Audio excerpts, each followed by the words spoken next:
নলবাৰীত Zudio' shopping mall মুকলি শুভ উদ্বোধন কৰে নলবাৰী মহেন্দ্ৰ নাৰায়ণ চৌধুৰী বালিকা বিদ্যালয়ৰ অৱসৰী শিক্ষয়িত্ৰী নলিনী চৌধুৰীয়ে।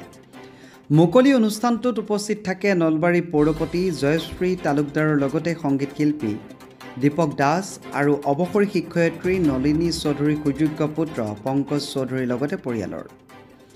যদিও মুকলি কৰি পংকজ চৌধুৰী সকলো পৰিয়ালৰ লোকে নিজ পৰিয়ালৰ বাবে কম মূল্যত কাপোৰ লগতে শিশুৰ কাপোৰ উপলব্ধ বুলি জানিবলৈ দিয়ে।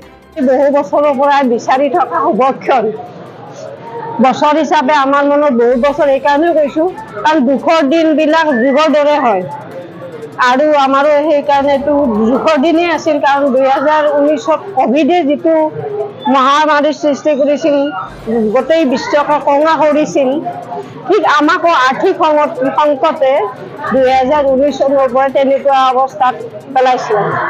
আমি বহুত আৰ্থিক সংকটে ভুগিছিলোঁ কিন্তু লাহে লাহে ল'ৰাটোৰ চেষ্টাত এই সংকটৰ পৰা বহু পৰিমাণে ৰক্ষা পৰিলোঁ আৰু আজি এই কমপ্লেক্সে এই ৰূপ পালে তাৰ বাবে আমি আনন্দিত। কিন্তু এফালেদি আমি দুখীও কাৰণ এই 2025 চনৰ জানুৱাৰীৰ 5 তাৰিখে মোৰ পতিদেৱৰ বিয়োগ ঘটে যিয়ে আজি এই সুখত তেওঁ সমভাগী হ'ব লাগিছিল কিন্তু আমাৰ দুৰ্ভাগ্য আমি তেওঁ হেৰুৱাই সেই সুখটো যিমান অনুভৱ কৰিব লাগিছিল সিমান পাৰা নাই। তথাপি জন্ম মৃত্যু সত্য তেওঁ সময়মতে মৰিছে গতিকে সেইটো দুখ কৰিও লাভ নাই কিন্তু এই কমপ্লেক্সৰ উন্নতি হওক জয় জয় ময় হওক বহুত ল'ৰা ছোৱালী এটা সংস্থাপন পাই একোটা পৰিয়ালৰ ভৰণ পোষণৰ দায়িত্ব লওক।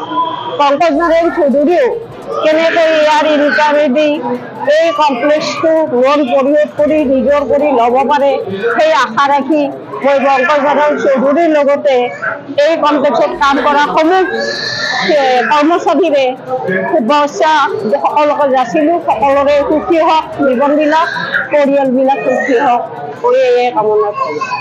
বহুত মানুহে ধৰি লওক নামটোৰ সন্মুখ যদিও কিন্তু তথাপিও লিখা নাথাকে যে অৰিজিন ব্ৰেণ্ডটো কাৰ। অৰিজিন ব্ৰেণ্ডটো হ'ল টাটাৰ আৰু টাটাৰ বিষয়ে মই কি ক'ম ভাৰতৰ প্ৰত্যেকজন মানুহে গম পায় যে টাটাৰ প্ৰডাক্ট যিয়ে নবনাওক কিয় বেষ্ট প্ৰডাক্ট বনায়। বিশ্বাসৰ টাটা বুলি কয়।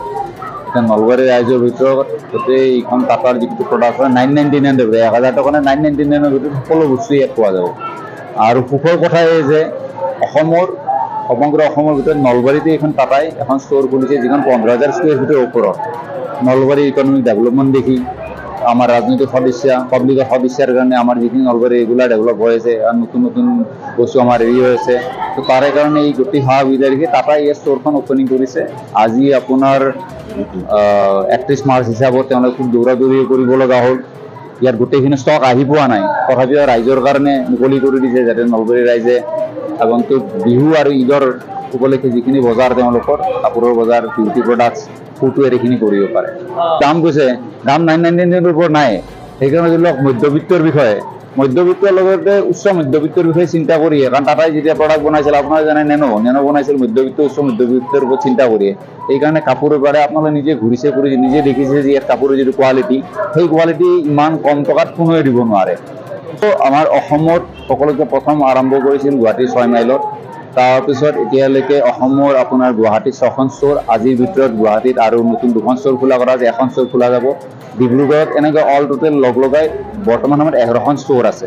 নলবাৰী জিলাৰ ভিতৰত এইখন প্ৰথম নামনি অসমৰ ভিতৰতে এইখন প্ৰথম নিশ্চয় 999 1000 টকাৰ ফলত গোটেইখিনি বস্তু পোৱা যায়। আপুনি নিশ্চয় ভাল প্ৰশ্নটোৱে কৰিছে। মই ৰাইজৰ সুবিধাৰ কথা চাই মোৰ ইয়াত বেছমেণ্টত অল টোটেল আপোনাৰ 35খন গাড়ী আৰু গোটেই ছাইডত লগাই আপোনাৰ 60খন গাড়ী 4 চকীয়া পাৰ্কিং হয় আপোনাৰ 100ৰ ওপৰতে 2 হুইলাৰ পাৰ্ক কৰিব পাৰি আৰু মই ৰাইজৰ এই কথাটো সুবিধা চাই যে লগতে পাৰ্কিং লগতে খোৱাৰ সুবিধা আপোনালোকে আহোঁতে দেখিছে যে খোৱাৰ সুবিধাৰ কাৰণে তলত এখন কেফেটেৰিয়া আছে। তো গোটেই সুবিধাৰ কাৰণে চেষ্টা কৰিয়ে টাটা জুডিঅ' আৰু লগতে এই বিল্ডিংটো মুকলি কৰিছোঁ। নিশ্চয় আপোনালোকে জানি সুখী হ'ব যে এইখন টাটা জুডিঅ' যিকেইটা ল'ৰা ছোৱালী ষ্ট'ৰ মেনেজাৰৰ পৰা আদি কৰি চেলছৰ ল'ৰা ছোৱালী আছে গোটেইখিনি নলবাৰীৰ কোনোবা বৰভাগৰ কোনোবা ধৰি লওক আপোনাৰ সৰ্থেবাৰী ছাইডৰ কিন্তু গোটেই নলবাৰীৰ লোকেল অসমীয়া যুৱক থলুৱা যুৱক আৰু তাৰে উপৰি তলত যিখন কেফেটেৰিয়া আছে তাতেও যিমানখিনি থলুৱা যুৱক ল'ৰা ছোৱালী ইয়াত জড়িত হৈ আছে মোটামুটি অল টোটেল 50 জনৰ ওপৰত থলুৱা ল'ৰা ছোৱালী ইয়াত জীৱিকা নিৰ্বাচন কৰি আছে। নলবাৰীৰ পৰা অভিজিত বৰ্মনৰ ৰিপৰ্ট অমৃত নিউজ।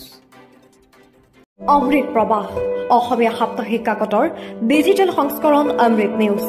সত্যৰ সন্ধানত অমৃত নিউজ।